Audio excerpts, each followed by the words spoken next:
Nisan time நேர்களை நிகழ்ச்சிக்குள் அன்போடு வரவேற்றுக் கொள்கிறோம். இன்றைய பதிவுல ஈரானில் வெடித்திருக்கின்ற போராட்டம் போர்க்களமாக மாறுமா அல்லது மாற்றப்படுமா, யாருக்கு இந்த ஆட்சி மாற்றம் தேவை, அந்த பல்வேறு விஷயங்களை பேசுறது தான் இன்றைய பதிவு. நேற்றைய தினம் அமெரிக்காவின் வெளிவிவகார அமைச்சருக்கு போன் பண்ணி பெஞ்சமின் நெதன்யாகு அண்ணன் சோமா இருக்கிறாரா, அண்ணன் என்ன சொன்னாரு, உள்ள வருவாரா, 15 நாளாக ஆர்ப்பாட்டம் தொடர்ந்து அண்ணன் சத்தத்தை காணமே, என்ன நடக்குது ஏது நடக்குது, வருவாரா அப்படின்னு சொல்லி கேட்டு சொல்லுங்களே அப்படின்னு ஒரு விஷயத்த பெஞ்சமின் நெதன்யாகு பேசியிருக்கிறாரு. அமெரிக்காவின் வெளிவிவகார அமைச்சர் என்ன சொன்னார் அப்படிங்கிற ஒரு விஷயம் செய்திகள்ல வெளிவரல. இருந்தாலும் இஸ்ரேலுடைய சேனல் 12 என்று சொல்லுகின்ற சேனல் ஒரு செய்தியை வெளிக்கொண்டு வந்தது. அது என்ன அப்படின்னு பாத்தீங்கன்னா, ஈரானுக்கு விட்ட மிரட்டலை அமெரிக்க ஜனாதிபதி டொனால்ட் ட்ரம்ப் அதற்கு செயலுருவம் கொடுப்பாரு அப்படின்ற நம்பிக்கை எமக்கு இருக்கு அப்படின்ற ஒரு செய்தியை வெளியிட்டது. இஸ்ரேலுடைய அவாவும் என்ன நடக்கணும் ஏது நடக்கணும் அப்படின்ற ஒரு விஷயத்தை தான் இந்த செய்தி பிரதிபலிக்குது.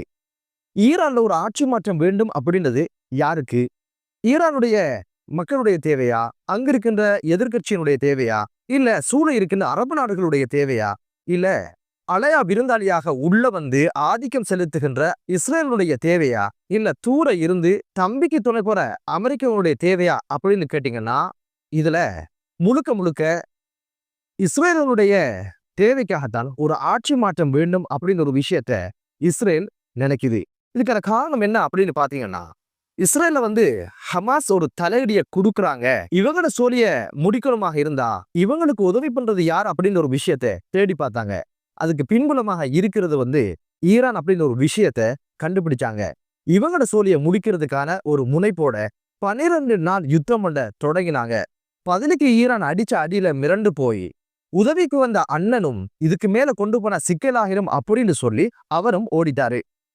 இதுக்கு பிறகுதான் ஒரு ஆட்சி மாற்றம் வந்தா மட்டும்தான் ஹமாஸ்ல தொல்லையை முடிச்சிடலாம், எனவே ஈரானை முடிக்காம ஹமாஸை முடிக்க முடியாது அப்படின்னு ஒரு கணக்கை போட ஆரம்பிச்சாங்க. வெறும் ஆயுத குழுவாக இருக்கின்ற ஹமாஸவே தீர்த்து கட்ட முடியாத இஸ்ரேலால இவ்வளவு பெரிய நாடு ஈரானை எப்படி முடிக்கிற அப்படின்னு கேட்டீங்கன்னா, அதுக்கு தான் துணைக்கு அண்ணன் வரணும் அப்படின்னு ஒரு விஷயத்துக்காக போன் பண்ணி நச்சரிக்க ஆரம்பிச்சாங்க. இந்த இடத்துல சோழியை முடிச்சிடணும் அப்படின்னு ஒரு வேட்கையில தான் இப்போது இஸ்ரேல் இந்த ஒரு ஆர்ப்பாட்டத்தை அமெரிக்காவுடைய துணையோட இப்போதும் செய்ய ஆரம்பிச்சிருக்கு. இப்போ ஈரான்ல வெளியே நின்று தாக்கியாச்சு, அதுவும் சாத்தியம் இல்லை. இருக்கிற ஒரே ஒரு ஆபரேஷன் என்ன அப்படின்னு பாத்தீங்கன்னா, இஸ்ரேலுக்கு உள்ள பூந்து ஒரு ஆர்ப்பாட்டம் தொடங்கப்படணும். இந்த ஆர்ப்பாட்டத்துக்கு காரணம் காட்டி அமெரிக்காவை உள்ள விடணும். உள்ள விட்டா மட்டும்தான் யுத்தம் ஒன்று தொடங்கப்பட்டு ஒரு ஆட்சி மாற்றம் வரும் அப்படின்ற கணக்கை கடந்த கால வரலாறுகளை அவங்க கற்றுக்கொண்டாங்க. காரணம் என்னன்னா, வெளிப்படையான வெறுமனே ஒரு ஆர்ப்பாட்டத்தின் மூலம், ஒரு போராட்டத்தின் மூலம் அரபு நாடுகள்ல எந்த ஆட்சி மாற்றமும் வரல. அது குறிப்பாக ஈரான்ல சாத்தியம் இல்லை என்பது அவங்களுக்கு தெரியும். 2019ஆம் ஆண்டு ஒரு மக்கள் போராட்டம் வெடிக்குது. ஆனா ஈரானிய அரசு அதை அப்படியே நெசுக்கி விட்டுச்சு சத்தம் இல்லாம. அதுல மட்டும் கிட்டத்தட்ட 300 பேர் படுகொலை செய்யப்பட்டதாக சொல்லப்படுது. 2022 மீண்டும் ஒரு மக்கள் எழுச்சி போராட்டம் வெளியே வந்தது. என்ன நடந்துச்சு? ராணுவத்தை போட்டு நசுக்கி விட்டாங்க சத்தம் இல்லாம. இப்படி ஈரான்ல போராட்டங்களின் ஊடாக இது போன்ற ஆட்சி மாற்றங்கள் சாத்தியம் இல்லை என்பதை தெரிஞ்சு கொண்டவங்க அரபு நாடுகளும் இது சாத்தியம் இல்லைன்ற பல்வேறு விஷயங்களை கற்றுக்கொண்டிருக்காங்க. உதாரணத்துக்கு சொல்வதாக இருந்தா, ஈராக்ல 1991ஆம் ஆண்டு மக்கள் போராட்டம் வெடிக்குது. சதாம் ஹுசேன் யாருக்கும் தெரியாம சத்தம் இல்லாம சோழியை முடிச்சிட்டாரு. இது வேலைக்காகாத அப்படின்னு சொல்லி சதாம் ஹுசைனுடைய ஆட்சியை பிடிக்கிறதுக்கும் அவரை கைது செய்வதற்கும் இவங்க என்ன பண்ணினாங்கன்னா, வெளியே இருந்தல யுத்தம் சரி வராது அப்படின்னு சொல்லி 2 லட்சம் துருப்புக்களோட அமெரிக்கப்பட உள்ள பூந்து டெல்டா பெல்டா என்று சொல்லுகின்ற அந்த அரக்கர்களும் உள்ள பூந்துதான் சதாம் ஹுசேன் சோழியை முடிச்சாங்க. ஆர்ப்பாட்டங்கள் எல்லாம் அரபு நாட்டுக்கு ஓகே ஆகாது அப்படின்றது அவங்களுக்கு தெரியும். லிபியா நாட்டை எடுத்து பாருங்களேன், பல்வேறு ஆர்ப்பாட்டங்கள் நடந்தது. கட்டாபி அனைவரையும் நசுக்கி விட்டாரு, ஒரு பக்கமா ஒதுக்கி விட்டாரு. ஆனா நேட்டோ படையை வச்சு தாக்குதல் நடத்த ஆரம்பிச்சாங்க. உள்ளுக்கு போய் தாக்குதலை செஞ்சதுனால கட்டாபியினுடைய சோழியையும் அமெரிக்கா முடிச்சு விட்டது. அதே போலதான் சிரியால உள்ள பூந்து பல்வேறு தாக்குதலை நடத்தினதுனால பஷர் அல் அசாத் பலவீனமாகி இறுதியில அவர் நாட்டை விட்டு ஓடி போற மாதிரி சம்பவம் நடந்து முடிஞ்சு. இந்த கணக்கெல்லாம் என்ன சொல்லுது அப்படின்னு கேட்டீங்கன்னா, உள்ளுக்குள்ள இருந்து ஒரு ஆர்ப்பாட்டம் சாத்தியமாகாது அப்படின்னு ஒரு விஷயம் தெரிய வந்திருக்கு.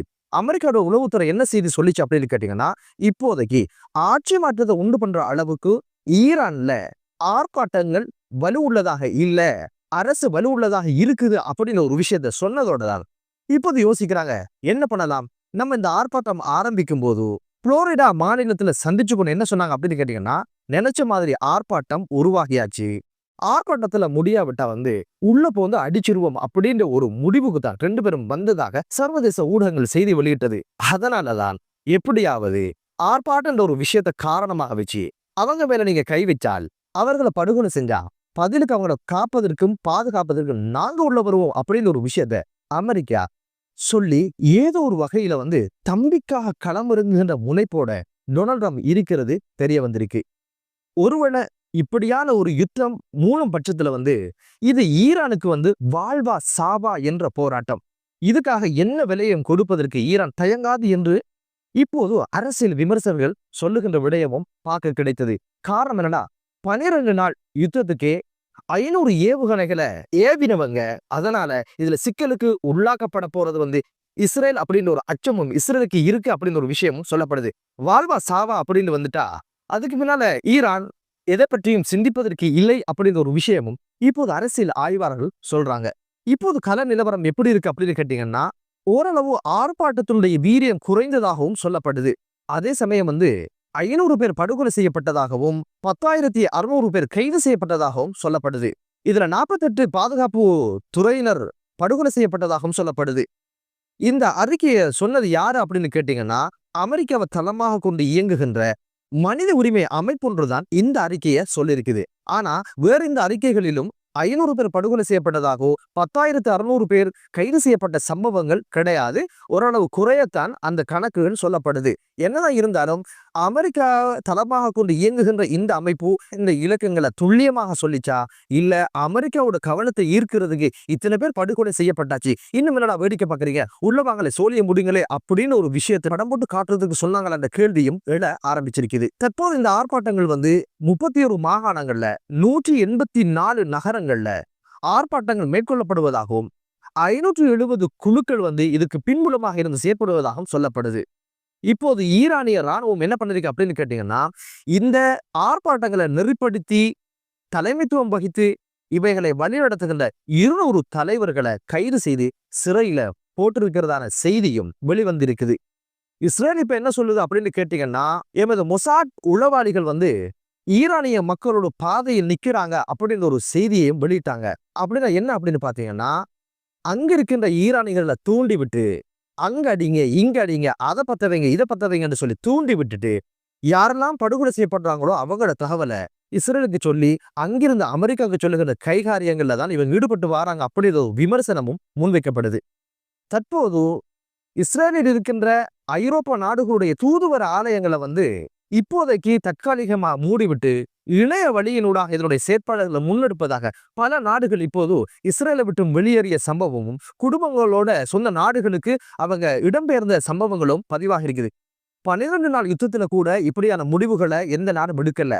ஆனா இந்த ஒரு விஷயத்துல ஈரான்ல ஆர்ப்பாட்டம் நடக்கும் போதே தூதரங்களை மூடிட்டு காலி பண்ணிட்டு சொந்த நாட்டுக்கு விரைகிறாங்க அப்படின்னு இருந்தா நிச்சயமாக ஈரானுக்குள்ள அமெரிக்கா உள்ள வந்தா அமெரிக்காவை தாக்குறதை விட்டுப்பட்டு நிச்சயமாக ஈரான் இஸ்ரேல் மீதுதான் தாக்குதல் நடத்தும் என்பதுல சந்தேகம் கிடையாது.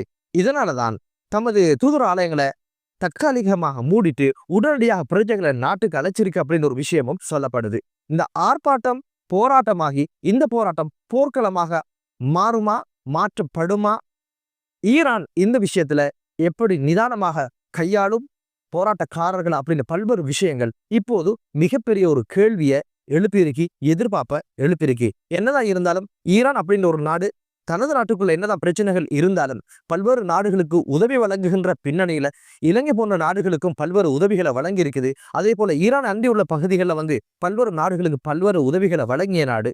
என்னதான் இருந்தாலும் இந்த நாட்டுல ஒரு அமைதியான சூழ்நிலை உருவாக வேண்டும் என்ற ஒரு பிரார்த்தனையை மீசான் டைம் முன்வைக்கிறதோட அங்கிருக்கிற நிலைமைகள் சுமூகமான ஒரு சூழ்நிலை உருவாவதற்கு, அந்த நாடு ஒரு அமைதியான நாடாக மாறுவதற்கான உங்களுடைய உயர்ந்த பிரார்த்தனைகளிலும் இந்த நாட்டையும் நாட்டின் நிலைமைகளையும் இணைத்துக் கொள்ள வேண்டும் என்ற ஒரு பிரார்த்தனையோடு மற்றொரு காணொலியிலே உங்கள் அனைவரையும் சந்திக்கும் வரை விடைபெறுகிறேன். நன்றி.